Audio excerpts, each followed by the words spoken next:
शेतकरी बांधवांनो बघा, हा एकदम उत्कृष्ट असा हा MS 10,001चा हा प्लॉट जवळपास 16, 17, 18, 22, 25 कांडी संख्या थांबा. आता बघा, निरीक्षण घ्या तर पानांच्या खाली अशी कापसासारखी ग्रोथ जर असेल तर त्या ठिकाणी बघा, आता आम्ही या ठिकाणी जर बघितलं तर ह्या कापसाच्या ग्रोथ खाली पायरीला कीटकांना अंडी दिली होती आणि त्या अंड्यातून निघालेले आता बाल्य अवस्थेतले कीटक मी दाखवतो. आता फक्त काय करा, हे वरचं जे हे आहे ना ते हां राईट, घ्या वर घ्या त्याला फक्त जस्ट. बघा शेतकरी बांधवांनो, हे बघा, हे तुम्हाला दिसत आहेत ही अंडी आणि अंड्यातून आता एवढे प्रचंड मोठ्या प्रमाणामध्ये हे पिलं जे दिसत आहेत हे बारके बारके हे ह्या पायरीला कीटकाचे हे एकदम पिलं अवस्था आहेत, एकदम बारीक बारीक पिलं आपल्याला दिसत असतील. तर हे अशा पद्धतीनं नंतर जे आहे ते मोठे होतात. आणि बघा इथं ह्या मित्र कीटकसुद्धा आहे.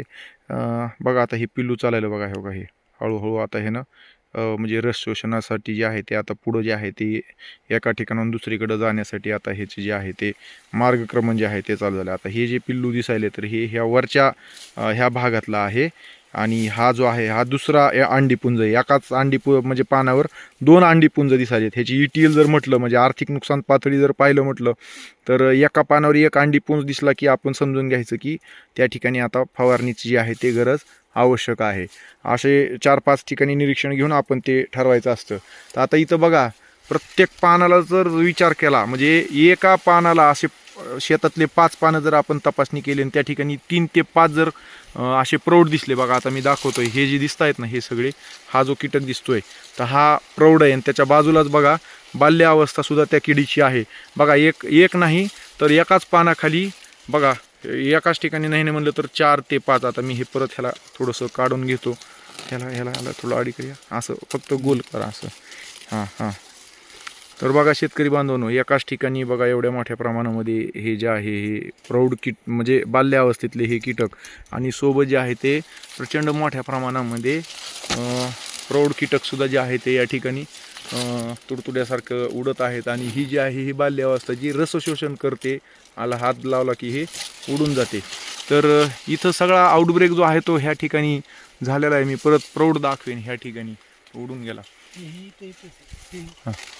हां ओके, हा जो आहे तो हा प्रौढ आणि ह्याला पायरीला आपण म्हणतो. तर ह्याच्या व्यवस्थापनासाठी आता तात्काळ या ठिकाणी उपाययोजना करणं गरजेचं आहे. कारण की प्रत्येक पानावर जे आहे ते ह्या दोन्ही ठिकाणी जे आहे ते हे दिसतोय. आता इथं शेतकरी महोदय सुद्धा आहेत. बघितले का तुम्ही कीटक आहेत का नाही? किती कीटक आहेत एका पानावर?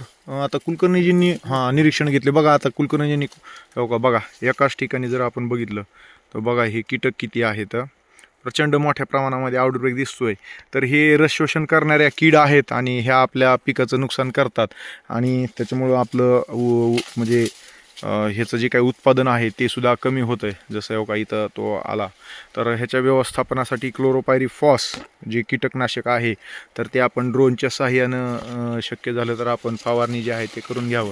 1 एकर क्षेत्रासाठी जे आहे ते आपण त्या ठिकाणी एक 600 मिली 20% जे आहे ते क्लोरोपायरीफॉस जर आपण फवारलं तर ह्याचा बंदोबस्त आपण करू शकतो. बघा इथं एक आहे, परत इथं आला. अशा प्रत्येक ठिकाणी जे आहे ते ह्या कीटक जो आहे तो याचा प्रादुर्भाव वाढलेला आहे आणि ग्रीनरी जी आहे आपल्या ऊसाची हे हळूहळू कमी होते.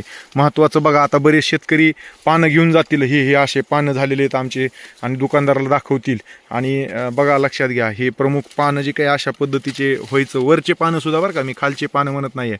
बघा मी बघापासून सांगतोय की बघा एकाच पानाला 3 पेक्षा जास्त जे आहे ते हे एका प्रतिपान 3 पेक्षा जास्त हे कीटक दिसत आहेत. त्याचा अर्थ काय तर आर्थिक नुकसान पातळी पूर्ण झालेली आहे, ह्याची त्यानं ओलांडलेली आहे आणि आता आपलं नुकसान जे आहे ते व्हायला चालू झालेलं आहे. बघा इथं सुद्धा तो कीटक प्रत्येक पानागणीच कीटक दिसालेले, बाल्य अवस्था पण जे आहे ते त्या ठिकाणी आपल्याला दिसायला. त्याच्यामुळं आता सांगितल्याप्रमाणे आपण उपाययोजना जे आहे ते करणं गरजेचं आहे. कारण की आता इथं हे जे काही पानं वाळायला चालू झाले बघा, ही मिडरीप जी काही वाळायला, इकडून जी काही इकडच्या साईडला जी काही वाळायला चालू झाले त्याचं प्रमुख कारण ह्या किडीचा आउटब्रेक आहे. काही दिवसांनी ह्या प्लॉटमध्ये जर आलं तर पूर्ण पानं जे आहे ते जसे खालचे पानं आपले असे पूर्ण वाळलेले असतात तर तसेच वरचे सुद्धा पानं जे आहे ते ह्या किडीनं रसशोषण केल्यामुळं, जसं ह्या इथं तो कीटक आहे त्याच्यानंतर त्याची बाल्यावस्था वर आहे.